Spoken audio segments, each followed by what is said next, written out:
are we talking about? Exactly. Perhaps that's the starting point. What is the rule of law? The moment you, as a people, give yourselves laws, you have an undertaking that what is going to govern our relationship, the relationship between an individual and the state, the relationship between the state institutions, and the relationship between individuals, you and me. What is going to define our relationship? What are going to be the boundaries that we're going to set? You have a constitution that defines the powers of the government, the different arms of the government, how they relate with each other, how they relate with the citizenry. You have different laws that seek to put order, law and order in the community. How are we going to drive our cars if we're going to be on the road? Should we be driving on the left? Should we be driving on the right? Who has a right of way? All those issues come into play. If I own a property, who is allowed to access my property? How can I own a property? There has to be laws that govern conduct. So the laws that exist to govern conduct between individuals, state institutions, the state and the citizenry, or indeed the people, that is what we call the rule of law. It is contrasted from being ruled by decree, for example, where we had kings, and today a king would wake up and say, on a Sunday everybody wears a white shirt. That would be a rule by decree, where someone decides what is going to happen. And possibly that's what most politicians think, that when you are sent to power, whatever you say goes, notwithstanding what the law is. Everything is regulated by the law, and that is exactly what we ought to abide by. So if the law says a certain procedure has to be followed, for example, what everybody would understand is that if the police are going to want to arrest me, and they do arrest me, they will have 24 hours in which to take me to court after my arrest. If they don't, I must be released on bond if the case is bondable, or indeed bailable. If they don't do that and they continue keeping me, it is no longer the rule of law, because the law has stated what ought to happen. But then this individual has chosen not to follow that law. Then there's no rule of law. The rule of law, as it were, is not necessarily that you have to have a law that necessarily, how best can I put it? In the example that I've given you, where a person overstays, what are the remedies that are available to that person? Should they be followed by that person? Who has the duty to enforce those rights? Is the state supposed to enforce those rights? Is the state supposed to ensure that those rights are upheld? And if the state does not do that, what are the consequences of that? But we see in this regime particularly that all those things are being ignored. If the law says we should not be segregative or discriminatory in our approach to things, how are the state actors acting in terms of that requirement? Are they choosing particular people whom to prosecute, as is going on this time around? Well, you said, you said this is not how things are being done in this regime. Exactly. So are you insinuating that? I'm not insinuating, I'm saying it is a fact, it is the truth that is exactly what is happening. You have heard of how that a lot of people are being taken to court for seditious practices because they said something that was displeasing to the government. You've heard how that people have been taken to court for supposed use of insulting language, and only those that belong to the opposition are being taken to court for the said use of insulting language. Not in any way that I condone the use of insulting language, but there are those that belong to the ruling party that have been speaking using insulting language, and they've not been taken to court. They've not been taken to task about that. There were those that are from Northwestern Province, those that said they were going to castrate the former president, ECL. There are those that were marching by Drug Enforcement Commission when ECL's children were appearing there and insulting ECL. Those are known people who were insulting. There's a famous guy called Chibokolo who's been insulting, but nothing has ever been done as regards that particular gentleman. But then you have people like Waimi. Not that I condone what Waimi says, but you can't apply the law segregatively. That is going against the rule of law, because it's supposed to be equal treatment of equals. But shouldn't there be someone that initiates a complaint in order for police, for example, to act on this? Not necessarily. The police themselves can institute criminal proceedings against an individual. You don't need to have a complainant, because generally the complainant is the people, not necessarily an individual going to the police. If a police sees you committing a cognizable offense, they have the right to arrest you because you have committed that offense. A person can report to the police, but how many times have people gone to report to the police and the police have not acted? All that is what we've been observing in this particular UPND regime, which ought not to be the case. But unfortunately, when it comes to talking about the rule of law, we are far from it. Look at this so-called fight against corruption. Which people are appearing in court? It is only those that were in the Patriotic Front, or those that were seen to be affiliated to the Patriotic Front, or friends of the Patriotic Front, or leaders in the Patriotic Front. There have been issues of corruption in this particular government, which have not been highlighted at all. Look at what the American ambassador told us, that, listen, we gave you money to support you for food. Instead of buying maize at the right price, the prices of maize were exaggerated. We look at the report that has recently been generated, where the suspicious transactions have gone up by over 500%. This externalization of money has gone way, way up. Our economy is suffering because there's serious leakages. What Bali said he would fix, he has failed to fix. He's not fixing at all. In fact, he is the one who's being fixed, because now he has shown himself that he's not able to do anything as regards our economy. So all those things that we can talk about in terms of corruption are being exposed in this particular report that has been given. The suspicious transactions, it means that there's more corruption now than there was in PF, comparatively, the statistics that have been released. But who is being prosecuted now? Do we have to wait until there's a change of government before anyone can be prosecuted? We have this so-called Economic and Financial Crimes Court. Who's appearing really for those courts? If you look at the list of all those that are appearing in those courts, it's those that are affiliated to the PF or were perceived to be affiliated to the PF that are appearing in those courts. But this time around, no one from this regime, despite the many cases of corruption, is being prosecuted in those particular courts. Look at the Zamsa issue, the issue of the drugs and all. There were a lot of people that are implicated in that. Look at the fuel oil deal that has been going on. The misconduct of Minister Kapala when he was at Ministry of Energy, where he himself was getting involved in a procurement process, even cancelling tenders, a role which a minister does not have. The evidence is there. A report has been taken to the Anti-Corruption Commission. I remember Emmanuel Mamba went and reported and availed them the evidence. What have they done? Nothing. A lot of things are going on in this regime which are being swept under the carpet. It is for that reason that this time around you see them desperately trying to clamp down on the opposition, because they know that when there's change of government, the chickens will come home to roost. You are still listening to Talk of the City, coming to you live on Lusaka Radio 97.7 FM. We will give you an opportunity a little later on to interact with our guest this morning by means of asking questions or just sending through your contribution. The number that you're going to be calling is 0966-992770 and 0977-977860. You can also send a voice note on 0977-977860.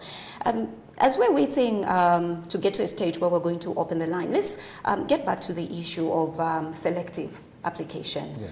of the law in terms of fighting corruption and all that. The argument that has been there, that has come through from officials, including party officials of the ruling party.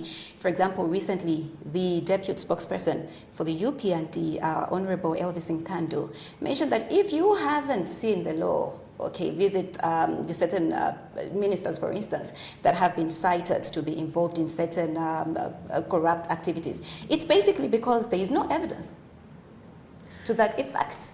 You see, I don't think he's the appropriate person to say that. Look at this.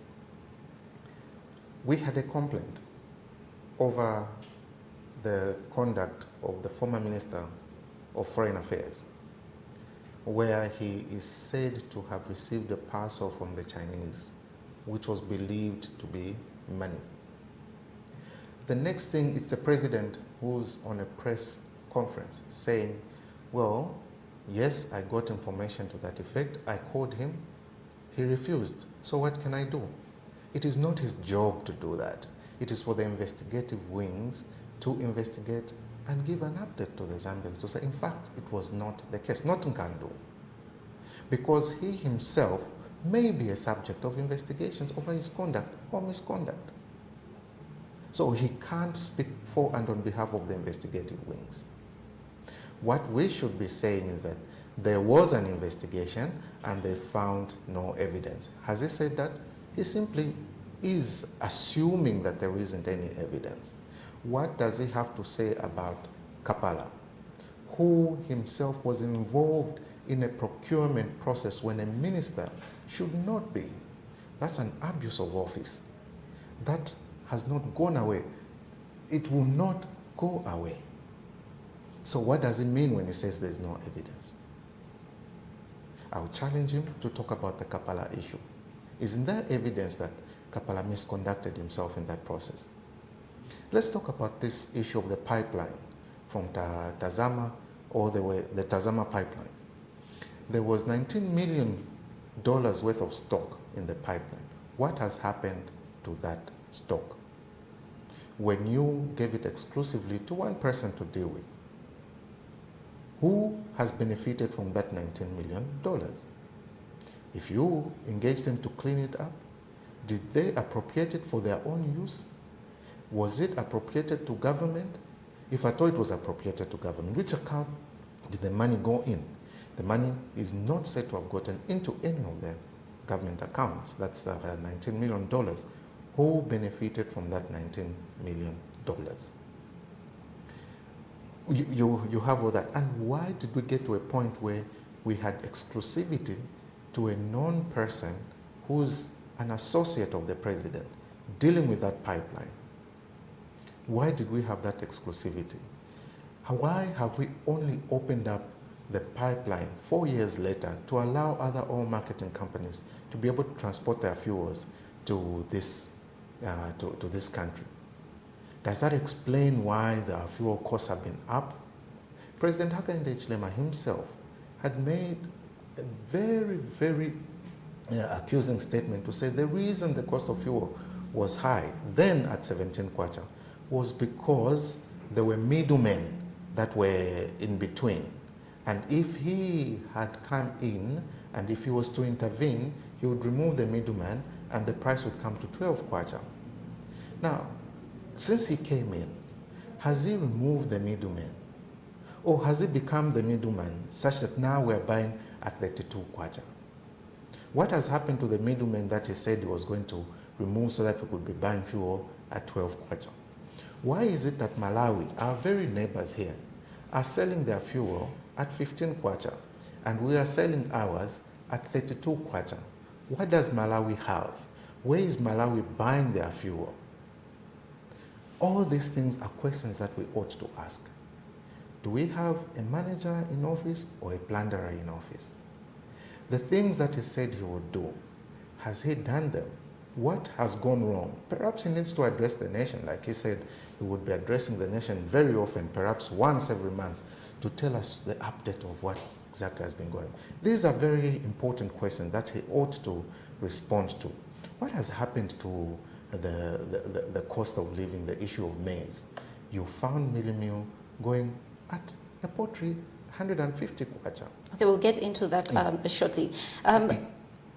When you look at these corrupt allegations involving people that are close to the president, because if we're going to talk about ministers, these are people that are close to the president, do you think really there is that political will from the president to fight this corruption regardless of who is involved? Is his fight something that you can describe as being genuine? Yes. See, I was talking about the mealie meal in the context of corruption, and I would want to finish that point in emphasizing the point that it is those close associates to the president that have been engaged in these corrupt deals. When they came in, they found that we had over 1 million metric tons of maize. What did they do? They sold it. Who was buying that maize from FRA? Predominantly the ministers, their associates, and associates of the president. And they announced that they were going to export this maize. They exported the maize. They sold and exported that maize. Isn't that corruption? Isn't that corruption? Where you're going to close the circle. You have the president getting an interest in who buys and who sells the maize from FRA. And when you do that, you are busy stifling the economy, pushing up the price of mealie meal, because now your stocks are depleted. You have to buy more expensively from out there. The maize was being sold to Tanzania, now we're buying back from Tanzania. Isn't that corruption? If we are going to sell maize for purposes of buying it back from the people that we sell from, if FRA is going to be asked to sell to close associates to the president, then thereafter FRA is asked to buy from them at a higher price without the stock moving, isn't that corruption? That is corruption, and that is what we should be dealing with right now. And Elvis Gantodea say there's no evidence.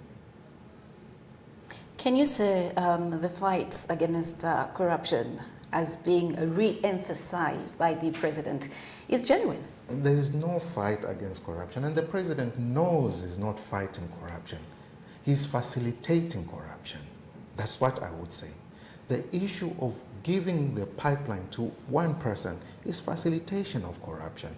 The issue of selling maize that ought to be kept in our reserves and it being bought back by FRA is facilitation of corruption. That is facilitation of corruption.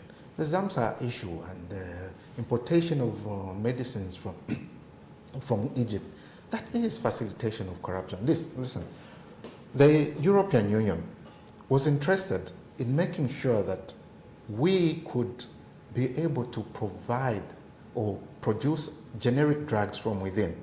So during the Patriotic Front, we got into an understanding that generic drugs, the ARVs, the Panadols, and all those other drugs could be produced locally. And they undertook that they were going to fund that project, meaning that we would no longer need to buy the bulk of the medicines that we buy. The moment UPND won, they put that aside. They put that aside, much to the shock of the European Union and other cooperating partners. So, but why would you want to be buying drugs so expensively when that very amount that you would spend on buying those drugs is sufficient to build you a factory that will be producing these generic drugs? And you would save a lot much more. But the reason we can only say that one would refuse such a progressive idea that we had embarked on is because they would want to facilitate corruption. Only that. And Zamsa is just one big example of corruption. Look at what is happening now to the issue of power purchase agreements. We had left a program, a nuclear program, where over 100 students were trained. We set up an institute right there in Silver Rest, where we're going to research and be able to come up with a nuclear power plant for purposes of producing energy for the industry, for purposes of making sure that we have power all the time and bring this issue of load shedding to an end. What did the UPND do when they came in? They cancelled the project. What is happening to those students? They have had to go and look for jobs elsewhere in countries that are much more willing to save resources and go into areas that are able to show that beneficiation is going to the very citizens that are there. We are all affected by load shedding. We are all affected by load shedding. Well, maybe community house now is not being load shedded because there's a dedicated line there, but everyone is being load shedded when this could have been avoided by proactive steps. He told us that he would make sure that every province at least produced at least 1,000 megawatts of power using solar. Has that happened? No, it hasn't happened. What was he doing then? He went and recommissioned Kafue Gorge, which was already commissioned under the Patriotic Front government. Isn't that deception? Isn't deception what would term corruption? This government and this dispensation is replete with examples of corruption, except they pry on the ignorance of people, and that should not be the case.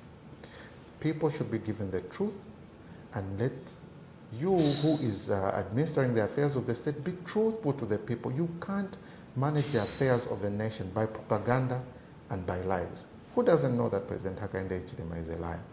You can give me 20 statements that he has said in the last 5 years or indeed 4 years, and I will tell you that each and every one of them is a lie. Everything that he promised to do, he has done the opposite of what he said he would do. Wow. One would still argue a bit with you. Let's talk about debt restructuring, for example. That's something the president talked about. We can talk about getting rid of cadres from our streets, and we've seen that happen. So when you say let's talk about majority, about 20 things that the president has talked about, let's talk about they've not been implemented, isn't that just failing to also acknowledge the positives that the president has done? Okay. You think the debt has been restructured? Has the debt been restructured? You're talking about debt restructuring. Has the debt been restructured? Ask Musokotwane. See, they paraded those teachers at the airport to celebrate the restructuring of the debt. The debt has not been restructured. There are still other stakeholders who have not signed for the restructuring of the debt. Call President Hakainde Hichilema today and ask him if the debt has been restructured as he had announced. It has not been restructured. See, this government has been booming all the way.